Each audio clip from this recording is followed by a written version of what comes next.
నీకు అర్థమవుతుంది కదా నాకు దూరమైన నీకు నెమ్మది లేదని.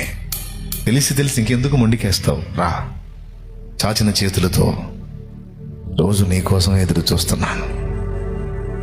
వదిలే, గతం అయిపోయింది. ఎడబడ్డావు, దిద్దుకొని నా దగ్గరకు రా. నిన్ను మళ్ళొక్కసారి శుద్ధి చేస్తాను. నేను త్రోసివేయలేదే, నిన్ను రావద్దు అనలేదే.